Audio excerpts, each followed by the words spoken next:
Salut, ici Maps.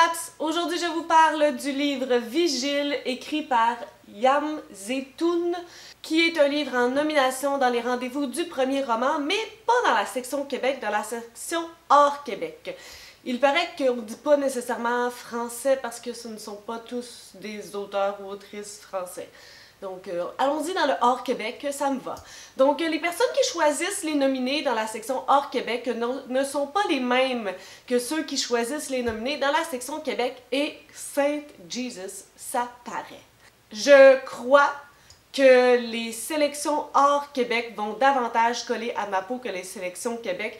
Et ne vous méprenez pas, ce n'est pas parce que ce sont des auteurs québécois. Je crois tout simplement que c'est vraiment dans la sélection que ça va me rejoindre plus parce qu'il y avait beaucoup de digressions, il y avait beaucoup de non-ponctuation, de phrases qui finissent plus. C'est vraiment pas trop mon style, mais ça semblait être vraiment le style de ceux qui ont choisi ces livres-là.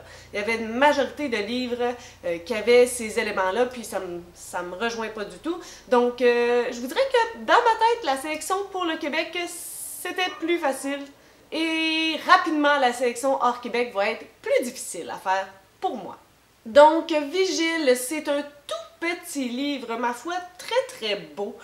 Et c'est un drame familial. Une femme avec sa petite famille, ses deux enfants et son mari qui se réveille au beau milieu de la nuit parce que son mari est en train de faire un infarctus. Et ça commence drette sec comme ça, on embarque dans le drame que tout ça implique, l'hospitalisation, est-ce qu'il va se réveiller, est-ce qu'il se réveillera pas, est-ce qu'il va rester indemne ou non, etc., etc., etc.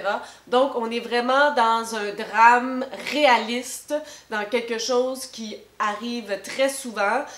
Ici on parle d'arrêt cardiaque, mais on peut étendre ça vraiment plus loin, par exemple des personnes qui apprennent qu'ils ont une maladie grave ou une maladie incurable ou quelque chose qui a peu de chances de s'en sortir. Donc il y a vraiment à mon avis une vision globale des étapes dans lesquelles on est plongé lorsqu'on apprend quelque chose de si dramatique. Mon avis, aïe aïe, je me suis fait rentrer dedans avec une tonne de briques. C'est tellement... Tu sais, la vie, parfois, c'est étrange. Je venais de terminer le tatouage de Switch, puis je me disais, j'aurais comme besoin de quelque chose d'un peu plus... d'un peu moins lourd, tu sais. Mais j'avais pas lu le 4e de couverture parce que de toute façon, il faut que je les lise, puis je sais pas trop, là. Je me suis dit, ah, j'ai Vigile ici qu'il faut que je retourne à ma librairie parce qu'il est en service de presse, mais à la librairie. Donc, je vais lire ça tout de suite, puis tu sais, ça a l'air tout petit, puis bah, ça va être correct. Aïe aïe, c'est parce que je voulais quelque chose d'un peu moins prenant puis d'un peu moins de mal de vivre. Mais j'ai pas frappé à la bonne porte, je le savais pas. Aïe aïe! Rapidement, l'incident de l'infarctus apparaît, l'écriture nous y accroche, nous garoche. On connaît même pas les personnages, mais ça me faisait mal en chien. Vraiment, là, j'ai été surprise par l'impact des mots, à quel point ils sont précis, ils sont concis, ils sont efficaces. On embarque, puis vraiment, on a mal, on sait pas pourquoi on a mal, mais on a mal, on connaît même pas vraiment les personnages, mais c'est juste comme, on est deep inside what's happening there. L'écriture au départ, elle est beaucoup à la deuxième personne du singulier, donc tu, blablabla, blablabla, mais elle alterne avec le je aussi. Le tu prend un peu moins de place au fur et à mesure que le livre avance et le je prend beaucoup de place. Donc au départ, avec le tu, je trouve que ça nous rentre vraiment dedans, puis ça nous donne une autre claque d'en face à laquelle je n'étais pas prête, puis vraiment, c'était très efficace.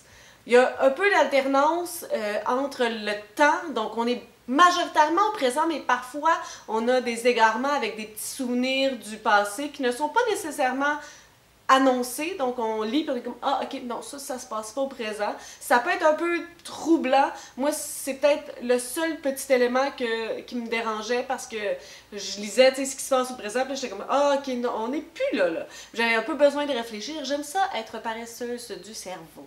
Mais somme toute, ça se lit vraiment très rapidement et jusqu'à la fin, on est en haleine, on se demande, il va-tu se réveiller, il se réveillera pas, il va-tu être indemne ou non, va-tu avoir des séquelles, à quel point ça va tout bouleverser, à quel point c'est déjà en train de tout bouleverser. C'est vraiment un roman qui nous tient en haleine et qui ne peut nous laisser indifférents. Il est en 4 parties, donc il n'y a pas ben, comme 4 chapitres, je vous dirais, là, c'est pas vraiment très très gros, là, ça se lit en one sitting si vous êtes bien patient. Moi, je vous dirais qu'après le tatoueur, puis là, ça directement, j'étais comme « Oh, je peux pas lire ça d'une traite, mesdames et messieurs, j'ai besoin de souffler. » Mais non, ça se lit super vite. Il y a beaucoup d'aération aussi, c'est pas des grosses pages qui se finissent plus, c'est très rare qu'il y a comme une page complète sans petite pause. Donc vraiment, là, je vous le conseille assurément. Pour moi, c'était un 5 étoiles d'impact et de bouleversement. Donc Vigile de Yam Zetoun. C'est un oui. Sur ce, si vous avez des suggestions, des critiques, des commentaires, n'hésitez pas à le faire en dessous de ma vidéo. Je publie des vidéos à tous les 3 jours pour le moment encore. Si vous aimez cette vidéo, n'hésitez pas à mettre un petit pouce ou à vous inscrire à ma chaîne. Et sur ce, je vous souhaite de bonnes lectures.